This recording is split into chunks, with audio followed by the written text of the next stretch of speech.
igreja com a paz do Senhor. Meus amados, depois de tudo que a gente já vem recebendo aqui de Deus, só tenho uma coisa a dizer: glória a Deus. Glória a Deus por cada um de vocês que está aqui nessa noite. A igreja está linda. E o mais bonito é que todos vocês saíram de casa com desejo de buscar a face do Senhor, e vocês vieram aqui para receber, e vocês vão receber em nome de Jesus, porque o Espírito Santo vai falar com você. Obrigado. Valeu. Meus amados, a palavra que Deus colocou no nosso coração nessa noite, ela está lá em 1 Coríntios, primeira epístola de Paulo aos Coríntios. Primeira epístola de Paulo aos Coríntios, capítulo 15, versículo 19.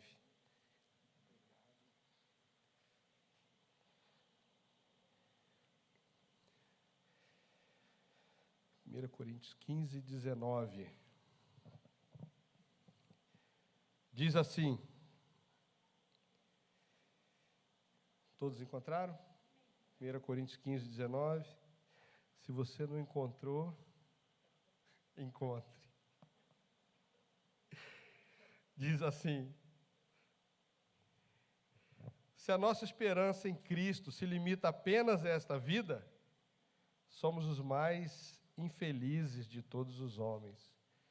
A versão revista e corrigida vai piorar um pouco isso aqui. A versão revista e corrigida vai dizer: se esperamos em Cristo apenas nesta vida, somos os mais miseráveis dos homens. Essa revista é atualizada, ela dá uma suavizada, né? Aqui, revista corrigida, ARC lá em cima. E a revista atualizada vai dizer: somos mais infelizes de todos os homens. Normalmente, nós congregacionais preferimos a versão revista e atualizada. E na revista e atualizada ela vai estar que somos os mais infelizes, RA lá em cima, revista atualizada. Os mais infelizes de todos os homens. Infelizes ou miseráveis, a coisa está feia. Está ruim de qualquer jeito. Sabe por quê, irmãos? Porque nós estamos perdendo o melhor. A melhor parte. O que melhor Deus tem para nós, nós não estamos usufruindo. Quando nós não entendemos o desejo de Deus e a potencialidade que nós, filhos de Deus, temos quando acessamos a totalidade do que Ele tem para nós. Tem uma ilustração que eu gosto muito, e é derivação de várias ilustrações, e uma delas que eu escolhi diz o seguinte, que um certo homem muito rico, ele não tendo filhos, não tendo herdeiros, não tendo nenhum herdeiro, e ficando viúvo, percebendo que estava chegando a hora dele passar o que ele tinha para alguém, e não tinha ninguém, e ele reuniu todos os seus empregados, seus servos, seus criados, seus ajudantes, e fez um grande jantar, e reuniu todos, e colocou sobre a mesa maços de dinheiro e também uma Bíblia. E mandou as pessoas escolherem o que elas preferiam: dinheiro, alguma quantia em dinheiro, ou a Bíblia que estava sobre a mesa. Começou pelo mordomo, agradeceu pelo serviço, estava junto com ele durante tanto tempo, acompanhou tanto ele, ajudou tanto a família durante muito tempo. E falou: você vai escolher primeiro. Está aqui dinheiro para você resolver o resto da tua vida, e também tem a palavra aqui, você pode escolher a Bíblia. E ele falou: olha, eu gosto muito da palavra de Deus, mas nesse momento da minha vida, estou precisando muito de dinheiro. A minha esposa está enferma, e eu preciso ajudar a minha esposa, e escolheu o dinheiro. Aí chamou a cozinheira: você também nos acompanha durante muitos anos já, e ela disse: eu gostaria muito, mas só que eu não sei ler, então para mim a Bíblia não faria grande diferença, eu vou escolher o dinheiro também. Aí chamou o jardineiro. O jardineiro falou que desde a infância ele havia sido criado no Evangelho, ele conhecia a Bíblia e já sabia tudo, não precisava. A Bíblia ele já conhecia. E falou que também necessitava do dinheiro, por isso ficaria com dinheiro. E tinha uma criança, um garoto, que sempre trabalhava ali para ele, fazendo pequenos mandados ali, ia comprar alguma coisa, fazer alguma coisa lá na rua e mandar recado e tal. E ele falou, o senhor lá falou para ele, eu imagino que você também vai preferir o dinheiro, até porque a sua família é muito pobre, se não fosse assim você nem estaria aqui trabalhando comigo, e você com certeza precisa do dinheiro. E o garoto falou, olha, dinheiro o senhor sabe que a gente precisa, mas eu também tenho um desejo muito grande de conhecer a palavra de Deus e aprender a ler e entender e conhecer melhor a Deus. Eu sei que a palavra de Deus é a única que pode me dar esse conhecimento, então nesse momento eu vou preferir a Bíblia. E quando ele escolhe a Bíblia, ele pega a Bíblia e o dono da casa manda ele abrir em tal passagem, e quando ele abre tem o mesmo maço de dinheiro que tinha em cima da mesa para todos. E ele falou, só que não acaba aqui. Quem tivesse escolhido a palavra de Deus, também encontraria dentro da Bíblia um atestado, um testamento, passando para si tudo aquilo que eu tenho. Então você, a partir de agora, você é o herdeiro de tudo que eu tenho. Tudo que eu tenho passa a ser seu nesse momento, por ter escolhido a Bíblia, a palavra de Deus. Irmãos, se nós esperamos em Cristo apenas nessa vida, nós somos os mais miseráveis dos homens, os mais infelizes dos homens. Esperar em Jesus, tendo como objetivo receber bênçãos materiais, cura física, casa própria, solução de uma causa na justiça, ou seja lá que causa for, ou mudança de emprego, ou uma promoção, seja lá o que for. Aspirações naturais de qualquer ser humano vivente, qualquer um que está vivo hoje. Com certeza tem algumas necessidades, alguns desejos, algo que você gostaria de ver acontecer e que você talvez esteja pedindo a Deus nesse momento da sua vida. E aí, quando a gente começa a viver em função disso e passa a fazer da nossa existência como cristão, como filho de Deus, uma busca incansável por bênçãos materiais, nós estamos deixando claro que nós não entendemos o propósito de Jesus na nossa vida. Não entendemos o propósito de Jesus na nossa vida. Hoje pela manhã, na escola dominical, estávamos falando a respeito de 5 coisas que um cristão precisa desenvolver na sua ética cristã para a sua vivência em santidade nesse mundo. E aí nós falamos a respeito de um exemplo lá, que a gente tira da Bíblia, o caso de Jacó. Quem lembra que nós comentamos isso nessa manhã? Quem lembra? Aí, o pessoal está bem de memória. E a gente vê o exemplo de Jacó. Jacó, no seu trajeto lá, ele chega um momento em que ele dorme e tem um sonho, e Deus fala com ele, ó, você vai ser abençoado. Eu fiz promessas a você, e as promessas serão cumpridas. Eu vou cumprir cada uma das promessas que eu fiz a você. A minha bênção vai andar atrás de você, a minha bênção vai te perseguir. Só que chega um momento da vida de Jacó que ele entra no embate com Deus, e ele fala, eu não te largarei enquanto não me abençoares. E aí, fazendo uma conjectura aqui, irmãos, a gente pode entender que Deus, naquele momento, Deus falou com ele, essa fala é minha. Porque eu disse para você que você seria abençoado, você não precisa lutar comigo pela bênção, porque eu já decretei. Eu prometi ao seu avô, seu pai, eu prometi a todo mundo, está prometido.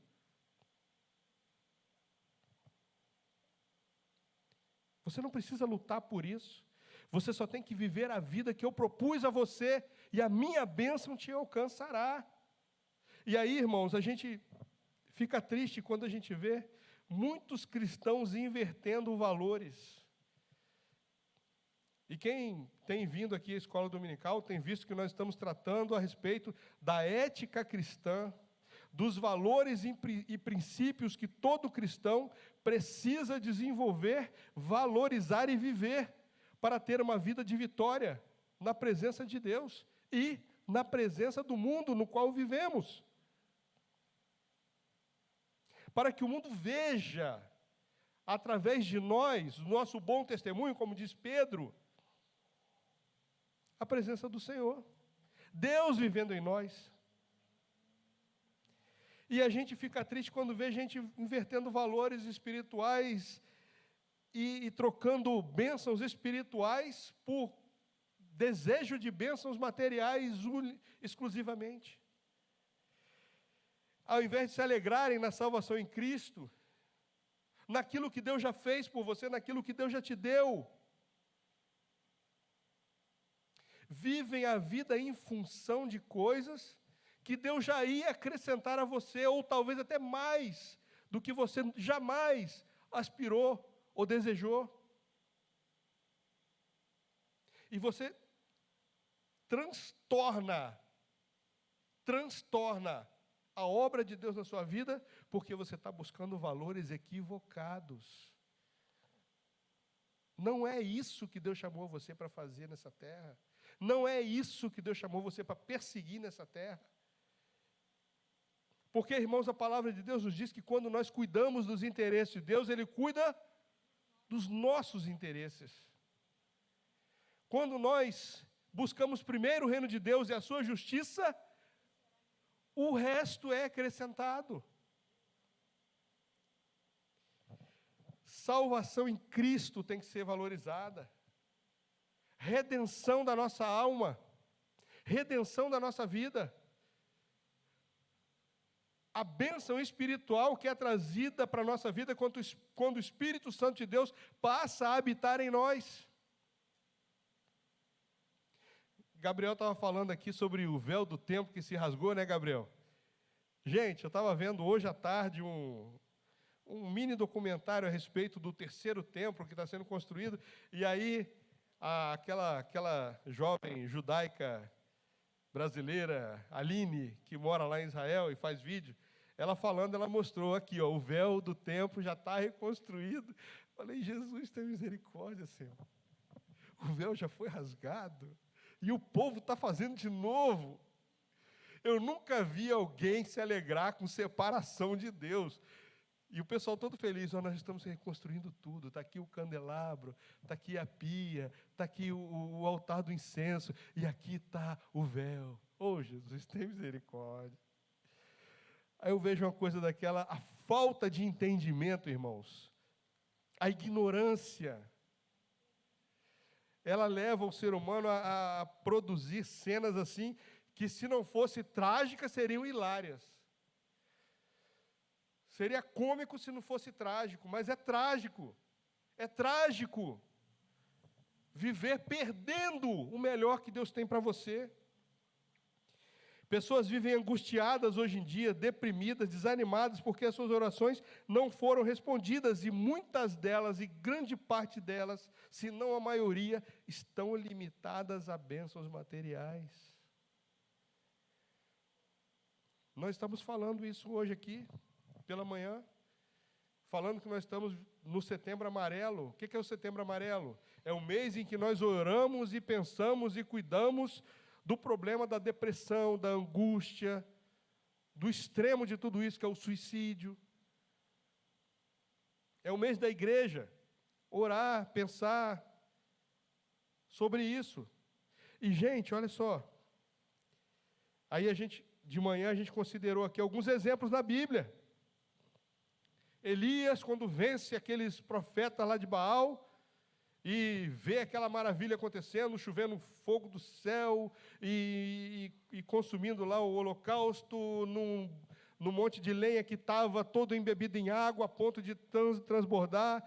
A irmã Sônia, que já esteve lá, disse que a região venta muito, se não bastasse a água, Ainda tem o vento que não permite que fogo fique aceso lá há muito tempo, atrapalha acender fogo lá. Isso não está registrado na Bíblia, mas a nossa irmã que já esteve lá falou. Então, assim, pinta um cenário, pinta um quadro, irmãos. Pinta um quadro aí, difícil, complicado. Ainda fica pior. Mas Deus fez acontecer. E obrigado pela ajuda, pelo acréscimo aí. Eu não sabia desse detalhe do vento. Mas olha só, gente. Vamos lá. Pouco tempo depois, o que acontece com aquele homem? Entra num processo de enfraquecimento da sua coragem, perde aquele ânimo dele e vai se esconder. Ao ponto de Deus chegar para ele e falar, olha só, o que você está fazendo aí? Ele, Senhor, só fiquei eu. E Deus falou, vou revelar para você um segredo, que eu não faço nada pela metade. Não foi só você, não. Eu guardei outros 7.000 cujos joelhos não se dobraram. E aí, irmãos, o que tudo isso nos traz? Às vezes nós passamos por dificuldades porque não estamos olhando para o lugar certo. Não estamos olhando, como diz Paulo, para o alvo, para o prêmio da soberana vocação. Deixando para trás as coisas que para trás devem ficar, prosseguindo para o alvo, para o prêmio da soberana vocação em Cristo Jesus. E aí, querido, deixa eu falar uma coisa para você. Isso é exercício espiritual.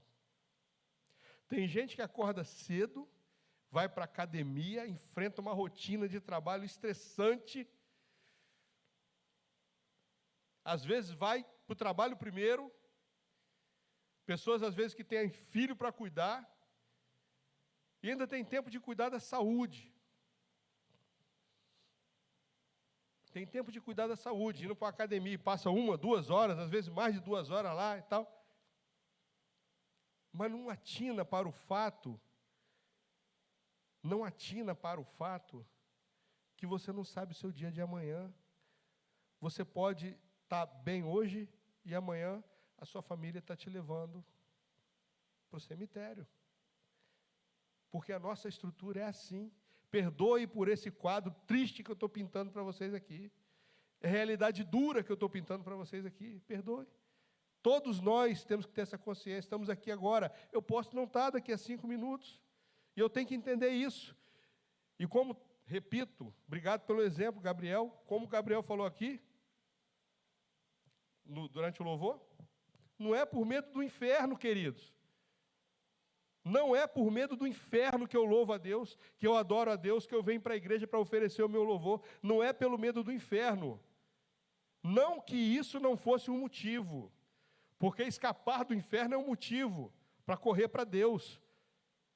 É um motivo para correr para Deus. Agora, quando você consegue escapar do inferno e percebe que Deus tem muito mais para você do que simplesmente não permitir que você passe a eternidade longe dele, você percebe que tem muito mais. E aí você passa a querer o muito mais de Deus. E querer o muito mais de Deus é exercício. Começa como? Começa como? Gabriel, você hoje está... Terceira vez que eu vou citar o Gabriel. Ele falou aqui. Lendo a palavra. Só conhecemos a Deus através da palavra. Tem outra forma? Não tem outra forma. Não existe. Não existe. Agora nós vamos começar a considerar outras coisas que nós devemos fazer. Primeira coisa. O cristão, ele precisa entender isso e precisa desenvolver esse hábito, esse bom hábito de ser proativo. O que é ser um cristão proativo? É entender aquilo que a Bíblia fala lá no Salmo 115, versículo 16. Eu vou ler para vocês. Salmo 115, versículo 16 diz assim: os céus são os céus do Senhor, mas a terra deu-a ele aos filhos dos homens. Ou seja, os céus são os céus do Senhor. Por quê? O que está no céu você não resolve. O que está no céu você acessa. Através de quê? Da oração.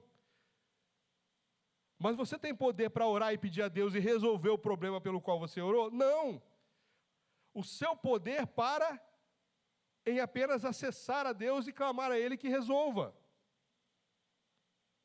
Tem muita gente que acha que Moisés não orou para abrir o mar. Tem muita gente que Deus foi proativo naquele momento, que o mar se abriu sem que Moisés falasse nada. Mas olha o que Deus fala para ele: por quê? Porque clamas a mim, diga ao povo que marche. Não é isso que diz a palavra de Deus? Porque clamas a mim. O que é clamar? O que é clamar? É orar, pedir a Deus. Um clamor é um pedido desesperado. E Moisés chega para Deus e clama a Deus. E Deus responde para ele: por que clamas a mim? Diga ao povo que marche. Proatividade. O que é proatividade? Entender o seguinte: não necessariamente precisamos da ação de Deus para fazer certas coisas. E alguém pode dizer: irmão, que entendimento novo é esse? Que novidade é essa? Que novidade gospel é essa? A gente não precisa esperar Deus para fazer as coisas. Certas coisas não, querido. Certas coisas já estão na Bíblia, já está escrito para você fazer daquele jeito. Algumas vezes está escrito para fazer daquele jeito, outras para não fazer de outro jeito. Porque quando você faz diferente daquilo que a Bíblia nos ensina, dá errado. Dá errado. Outra palavra que respalda esse entendimento, que nós precisamos ser proativos nessa vida, porque não precisamos esperar Deus para tudo, porque tem coisa que Ele já nos direcionou a fazer. Eclesiastes 9, 7 e 10 diz assim, Eclesiastes 9, 7 e 10, de 7 ao 10, diz assim: vai, pois, come com alegria o teu pão e bebe gostosamente o teu vinho, pois Deus, olha só, Deus já de antemão, ou seja, antes que você faça, Deus já se agradou das tuas obras. Tem alguma instrução de Deus aqui dizendo como a pessoa tem que fazer as coisas? Não, só diz assim: vai e faça, porque eu já me agradei do que você planejou no seu coração. Eu li o teu coração, eu vi o teu coração, e o que você pensou, eu já me agradei, vai e faz. Em todo tempo, versículo 8, em todo tempo sejam alvas as tuas vestes. O que fala de alvura das vestes? O que isso quer dizer para nós? O nosso comportamento cristão, e essa veste alva quer dizer santidade. Uma pessoa com uma vida santa na presença de Deus, ela tem desejos no coração que são puros, santos. E uma pessoa com desejos puros e santos com relação a Deus, será que ele de antemão já não se agrada? Porque é possível, irmãos, que uma árvore boa produza frutos ruins? E pode uma fonte amarga produzir água doce, potável? Não. Isso é a palavra de Deus, não é invenção minha, está lá na Bíblia. Então, se você busca a santidade, busca uma vida santa, busca a correção de rota na tua vida, andar segundo a palavra de Deus, o que você pensa em relação a fazer o certo para com Deus. Versículo 9. Goza a vida com a mulher que amas, todos os dias da tua vida fugaz, os quais Deus te deu debaixo do sol, porque esta é a tua porção nessa vida, pelo trabalho que te afadigaste debaixo do sol. Goza a vida com a mulher que Ele te deu. As irmãs aí, goza a vida com o esposo, com o marido que Ele te deu. Por quê? Porque Deus ama o casamento, Deus ama a união, Deus ama o amor. O casamento foi uma instituição criada por quem? Por Deus. E Ele fala isso, sobre a santidade do casamento. Vai lá, eu abençoo o teu matrimônio, vai lá, vive a tua vida com a mulher que eu te dei. Varoa, vive a vida com o marido que eu te dei. Goza a tua vida. Versículo 10. Tudo quanto te vier à mão para fazer, faze-o conforme as tuas forças.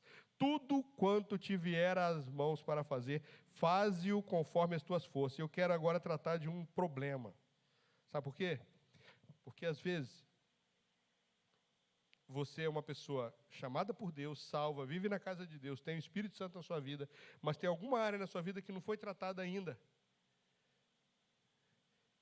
Alguma área na tua vida que não foi tratada ainda, e você tem uma falta de uma coisa chamada intrepidez.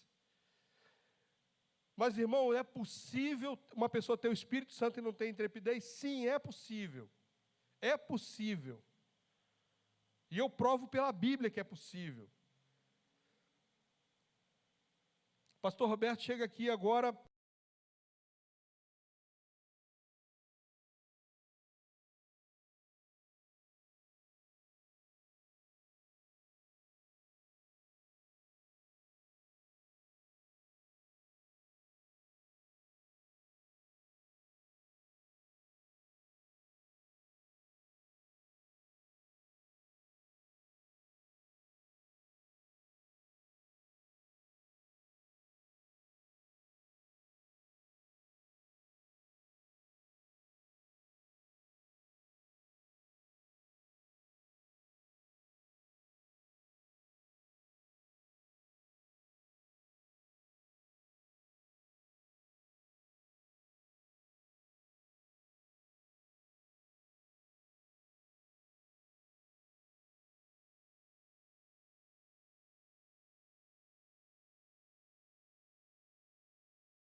Amém? Glória a Deus. A gente vai sem ele, mas vamos com ele então. Pode ser que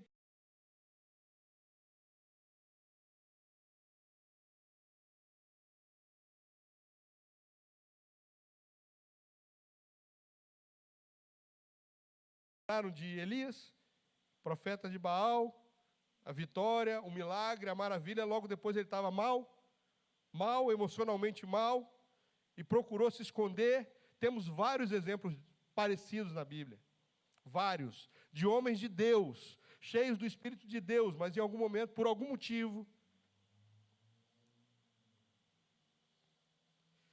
E aí pode ser que você não se sinta bem naquele momento, e você sabe que você é de Deus, está querendo fazer a obra de Deus, mas naquele momento você se sente fraco. E por quê? Porque alguma área na sua vida não foi tratada, e você precisa de ajuda. O que a gente faz nessa hora, irmãos?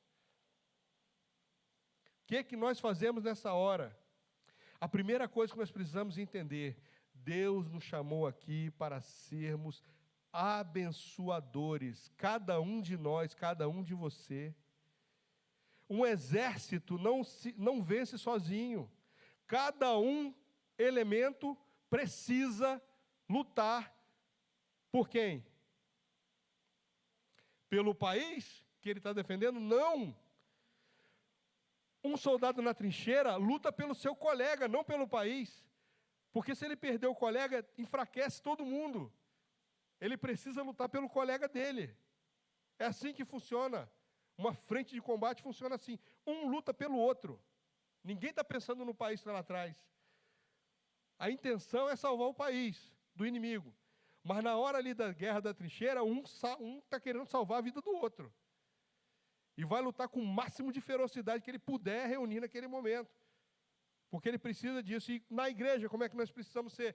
Precisamos ser abençoadores. Viu um irmão fraco? Irmão, vai orar por ele, chama o pastor, aconselha, fale palavras boas. Cuidado com o que você vai falar. Se você não tem o que dizer, não diga nada. Em nome de Jesus, não diga nada.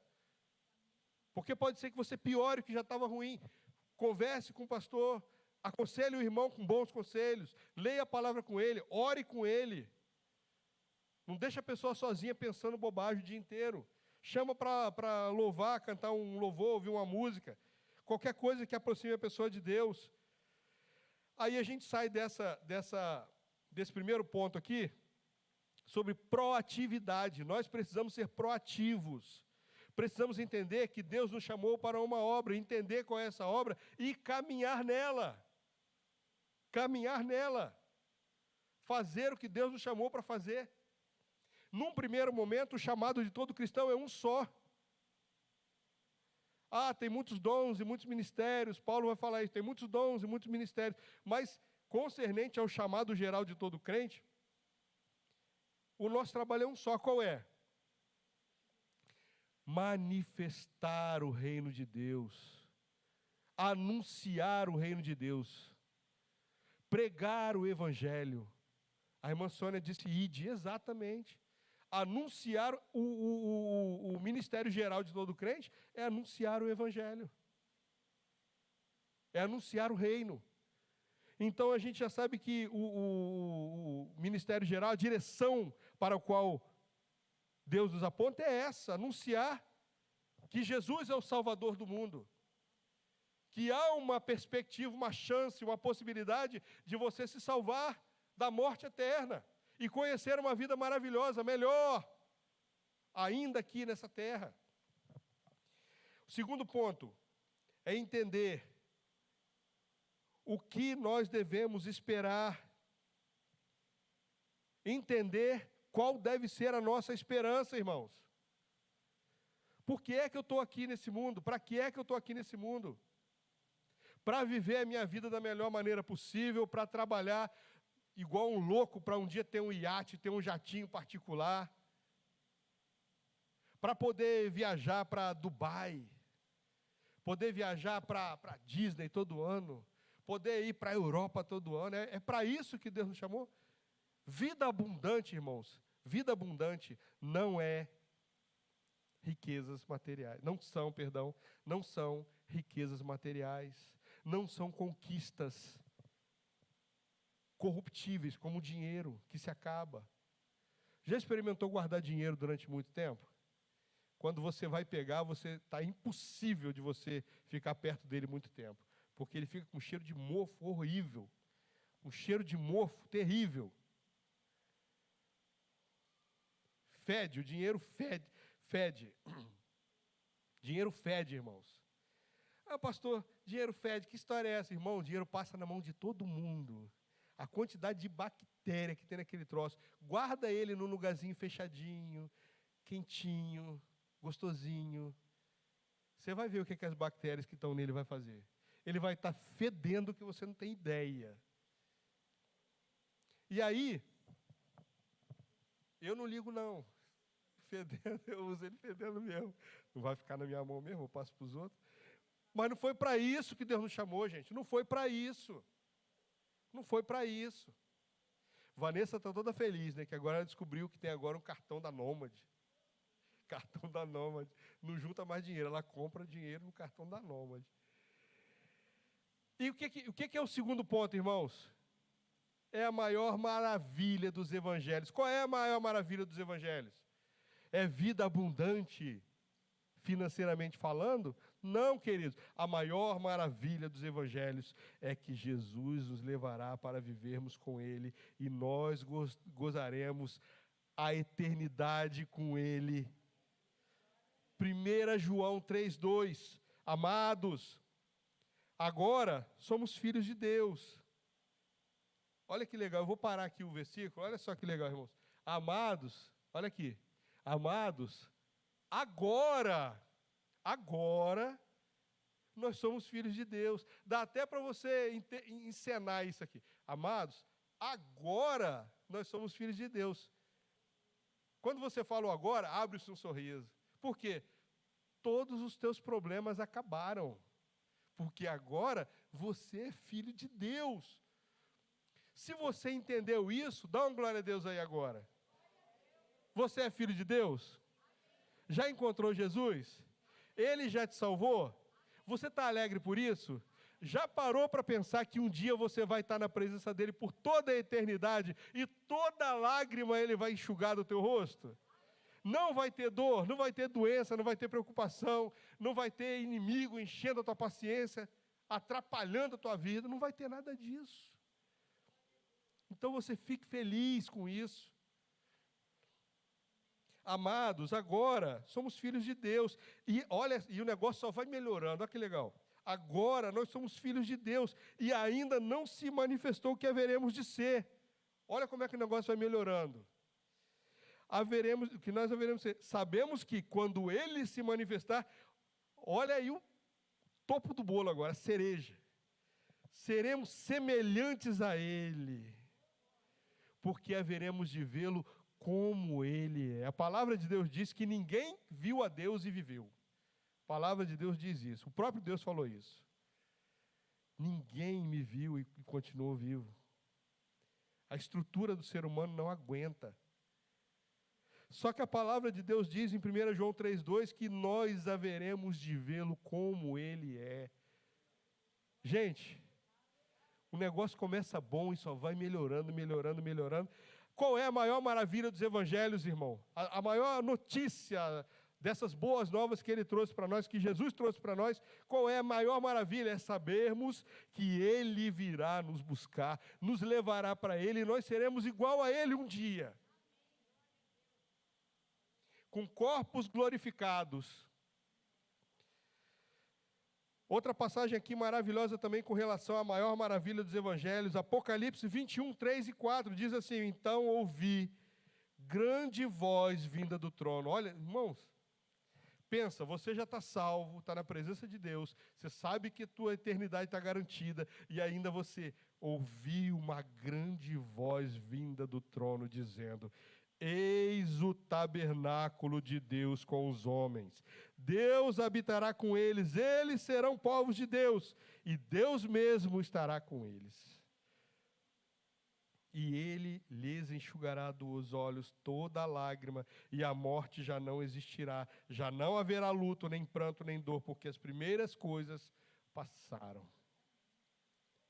Amados, o negócio vai melhorando, e aí a gente chega nessa nossa existência humana, que às vezes a gente se pega pensando em coisas só daqui. A palavra de Deus vem nos dizendo: olha, tem um lado melhor dessa história, um lado melhor da tua vida nessa terra, que é experimentar o melhor de Deus para você. E aí a gente chega, se quisermos ver Jesus como Ele é naquele grande dia, nós precisamos de algumas coisas. Primeira coisa que nós precisamos, João 3, 14 a 17. Nós precisamos crer que Ele é o Salvador. Precisamos crer que Ele é o Salvador. Hebreus vai dizer que todos aqueles que se achegam a Deus é necessário que creiam que Ele existe e que Ele é galardoador daqueles que o buscam. Hebreus vai dizer isso.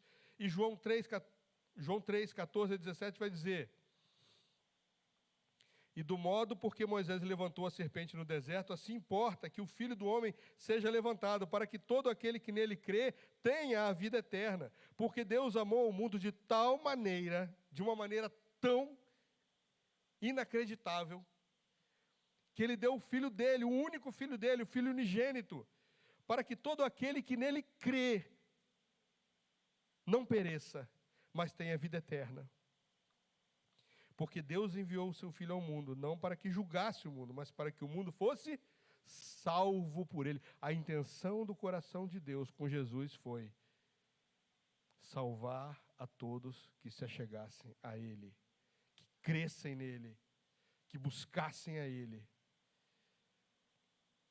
Amados, e essa passagem, se você lembra dessa passagem, essa passagem Jesus está falando com quem? Nicodemos. E ele começa falando ali, e vem falando, aquele sábio que conhecia tudo da Bíblia, mas não tinha entendido a realidade espiritual daquele conhecimento todo que ele tinha. E aí você pode ter um conhecimento muito grande, mas nada disso ser transformado em verdade no seu coração. Quem é que faz as verdades da Bíblia virarem verdade na nossa vida? Quem é que faz? O Espírito Santo de Deus. Através de quê? Através de intimidade, busca, contato, tempo na presença dEle. Efésios 2:8 vai dizer o seguinte: porque pela graça sois salvos mediante a fé. Isso não vem de vós, é dom de Deus, então é pela fé. É pela fé. É crendo em Jesus. É importante crer nele. Se nós quisermos ver Jesus como ele era naquele grande dia, temos que crer nele. Outra coisa que é necessário, viver em santidade. Hebreus 12:14 está dizendo, e nós falamos isso hoje pela manhã também, está dizendo que sem santificação ninguém verá o Senhor. Segui a paz com todos e a santificação sem a qual ninguém verá o Senhor. Ninguém verá o Senhor. Gálatas 5:13 e 14. Porque vós, irmãos, fostes chamados à liberdade, porém não useis da liberdade para dar ocasião à carne. Sede antes servos uns dos outros pelo amor, porque toda a lei se cumpre no só preceito, a saber, amarás o teu próximo como a ti mesmo. O que isso tem a ver com santidade? Ah, o pastor errou o versículo, errou a passagem. Não, querido. Porque vós fostes chamados à liberdade. Não useis da liberdade para dar ocasião à carne. Os rudimentos da lei que engessavam a vida do homem, aprisionavam, agrilhoavam os pés dos homens, foram quebrados por Jesus. E quando vem a liberdade que Cristo nos traz, a ausência da necessidade do cumprimento daqueles ritos poderia fazer alguns pensar que não havia mais lei. Assim como hoje tem gente que acha que não tem mais lei. Tem gente que usa aquele versículo, porque o fim da lei é Cristo, achando que Jesus veio abolir a lei. Pelo contrário, ele cumpriu toda a lei. E aí tem gente que, por não conhecer direito a gramática, acha que a palavra fim quer dizer término.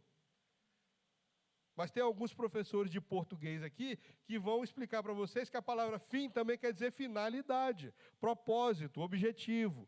Tem ali a irmã Inês, tem eu que sou professor de português também, e Vanessa. Tem mais algum outro professor de português aí?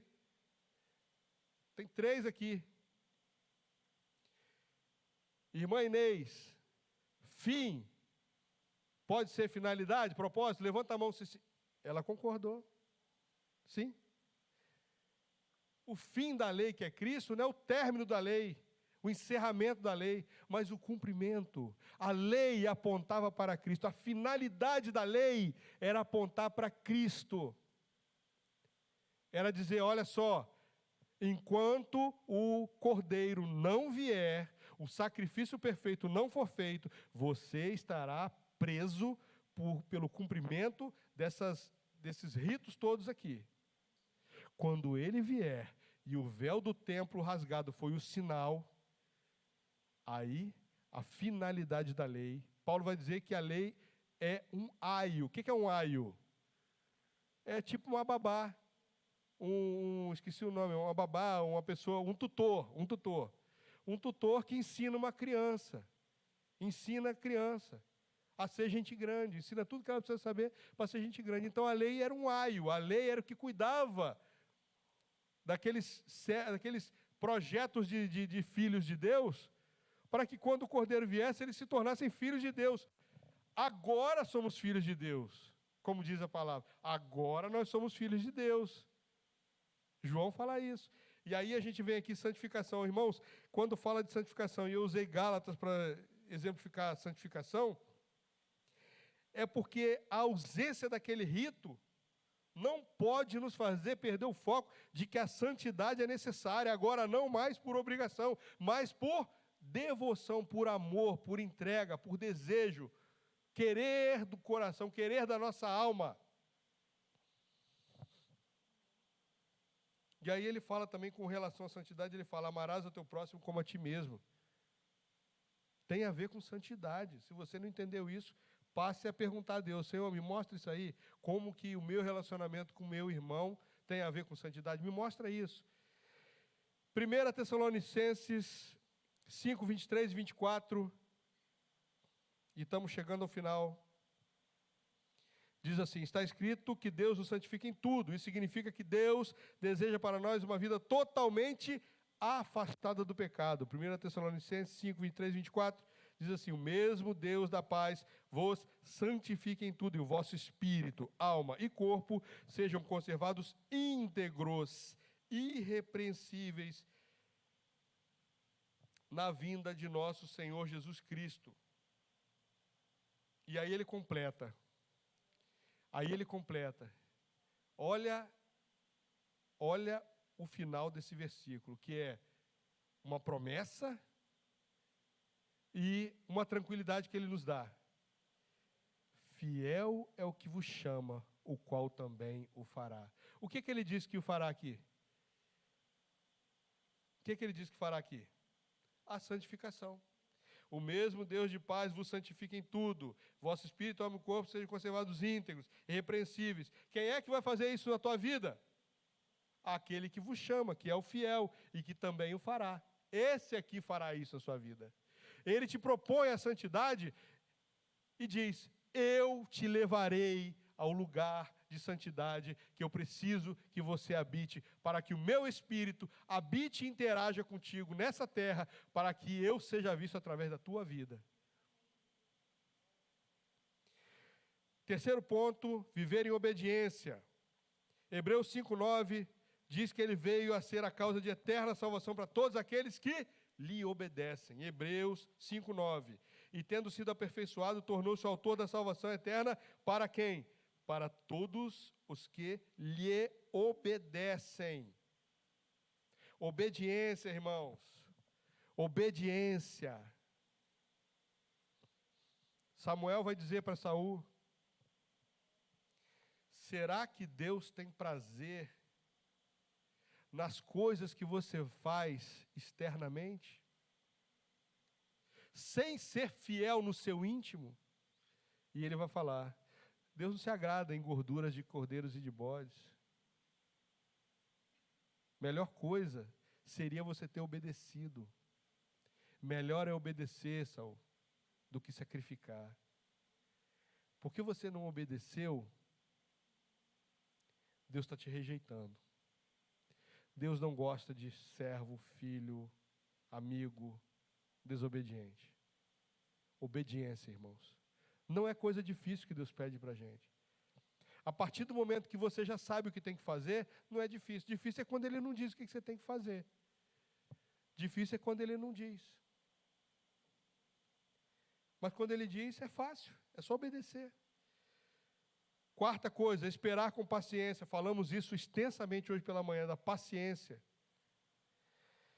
Esperar com paciência. Pedro escreveu, na carta que nós estudamos também, 2 Pedro 3,9, que o Senhor não retarda a sua promessa, mesmo que alguns apressadinhos a tenham por tardia. Temos que esperar confiantemente que Jesus voltará. 2 Pedro 3,9. 2 Pedro 3,9. Não retarda o Senhor a sua promessa, como alguns a julgam demorada. Pelo contrário, Ele é longânimo para convosco, não querendo que nenhum se perca, senão que todos cheguem ao arrependimento. E aí Pedro vai fazer uma revelação para nós, a demora de Deus, que vocês chamam de demora, a demora dele, se é que é demora, vocês precisam entender isso como longanimidade. Porque se ele não executou juízo ainda, porque ele está dando tempo de vocês se arrependerem. Longanimidade, paciência estendida, para que dê tempo de você se arrepender. Porque o dia que Deus não quiser mais esperar o seu arrependimento, Ele vai parar de falar. Ele vai parar, simples assim, Ele vai parar de falar. Enquanto Deus estiver falando, você estiver ouvindo a voz dEle, entenda hoje, nessa noite, nesse dia, seja lá a hora que você estiver assistindo essa pregação, entenda hoje, Deus está falando para você: até aqui eu tenho sido longânimo, porque eu tenho esperado você. Mas abra o teu olho, acorda para a vida. Esperar com paciência. Quinto ponto, ter uma alegre expectativa. O que é uma alegre expectativa, irmãos? O ser humano tem um problema sério. Enquanto você espera algo que você sabe que você precisa esperar, Normalmente, a gente espera como? Sofrendo. Hoje de manhã eu falei, tem duas formas de você esperar, vencendo ou sofrendo. E aí falei que vitória não é o oposto de sofrimento. Vitória é o oposto de derrota. Mas quando você espera alguma coisa, você pode esperar vencendo ou sofrendo. Por que ao invés de alegria, eu botei vitória?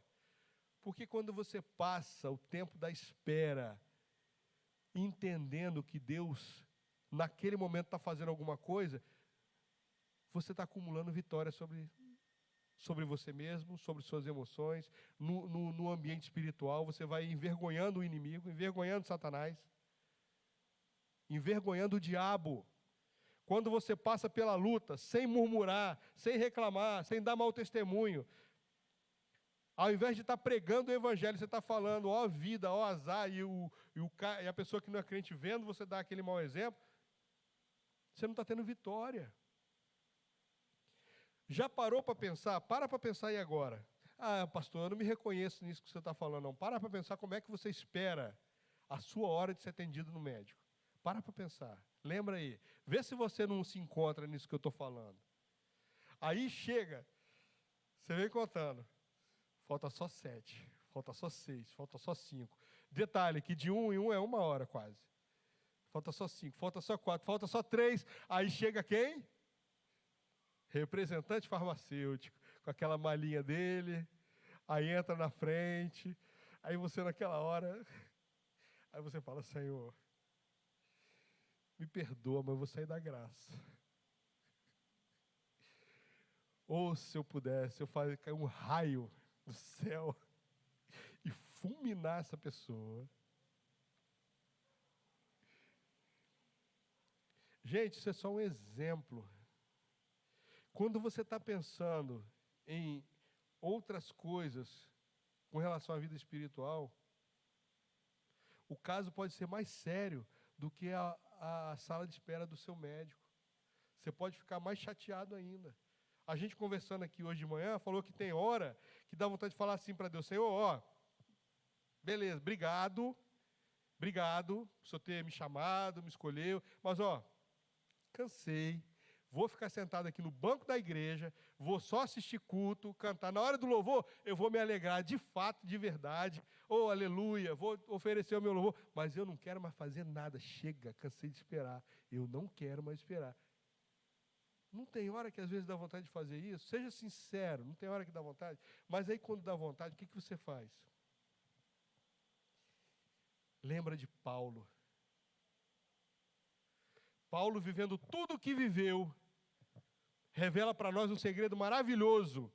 Tudo o que ele fez, todas as vitórias, ele fez tudo aquilo, vivendo um dilema terrível e profundo. Chega uma hora que ele fala assim, Senhor, tira esse problema da minha vida.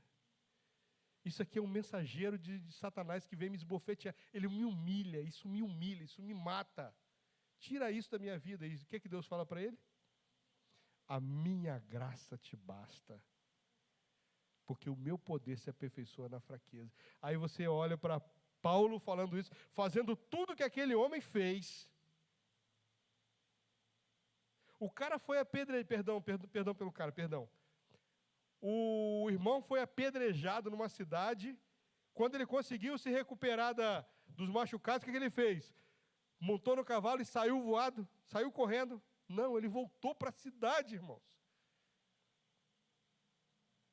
Ele voltou para a cidade.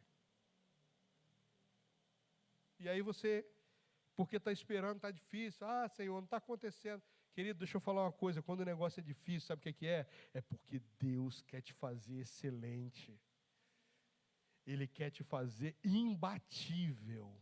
Imbatível. Deus que quer te fazer o melhor. O melhor. E eu não estou fazendo aqui uma escala de comparação entre servos de Deus, não. O melhor daquilo que você poderia ser como servo, filho de Deus. Ele quer te fazer o melhor. E a gente termina aqui. Agora eu estou terminando mesmo. 6º ponto, seremos semelhantes a Jesus. A gente já leu isso lá em João 3:2. Já falamos sobre isso. Então, só quero citar um exemplo. E a gente termina. Tem uma pessoa na internet que eu acompanho, sigo. O nome dele é David Goggins. David Goggins. Tem um vídeo dele que toda vez que eu ia dar aula eu passava para meus alunos. O título do vídeo é O Incrível Poder do Sofrimento. O Incrível Poder do Sofrimento. David Goggins era um menino negro, americano, nos Estados Unidos, pobre, que morava naqueles bairros que a gente vê em filme, que tem muito traficante, troca de tiro, um matando o outro, guerra de gangue, não sei o quê. Ele era humilhado, cresceu sem pai, foi abusado, sofreu tudo que vocês puderem imaginar de ruim. Então, quando ele cresceu, ele era um adolescente muito acima do peso, que trabalhava no McDonald's e não tinha plano nenhum na vida dele. Ele ia viver a vida dele e ia morrer daquele jeito. Ia para o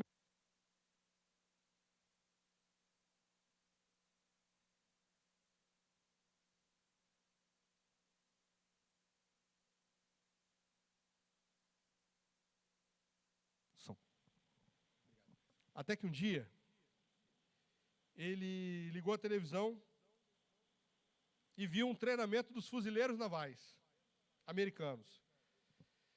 E ele falou: eu me detesto tanto, eu quero tanto o meu mal por ser quem eu sou, que eu vou entrar para esse negócio aí. Porque qualquer sofrimento para mim seria bom. E ele entrou para os fuzileiros navais americanos. E hoje, ele é considerado o pessoal mais jovem aí vai entender, das pessoas mais casca-grossas das Forças Armadas Americanas. Tudo que você puder imaginar de ruim de treinamento militar, aquele cara faz por prazer. E aí ele começou a trabalhar com quem? Com jovens sem perspectiva na vida, para tentar tirar aqueles jovens de um futuro perdido. E ele virou uma celebridade nos Estados Unidos e está virando no mundo inteiro. David Goggins, O Incrível Poder do Sofrimento.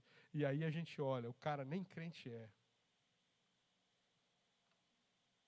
Por que que eu, que sou filho de Deus, que fui salvo por Jesus, que sei o que Ele vai fazer comigo, Ele vai me levar para o céu, passar a eternidade com Ele, por que que eu não posso ser o casca-grossa de Jesus? Por que que eu não posso ser o melhor que eu puder ser para Ele? Por que que eu não posso ser? Comece a desejar isso para você. Senhor, eu vou passar por cima da minha timidez, eu vou passar por cima daquilo que eu acho que é impossibilidade, daquilo que eu acho que eu não posso, daquilo que eu acho que eu não quero, eu vou passar por cima de tudo isso. Porque vale a pena ser o melhor que eu puder ser nessa terra para te agradar. Para retribuir um pouco daquilo que o Senhor fez por mim e faz até hoje. Se a nossa esperança se resume apenas nessa vida, nós somos o que, irmãos? Os mais miseráveis de todos os homens.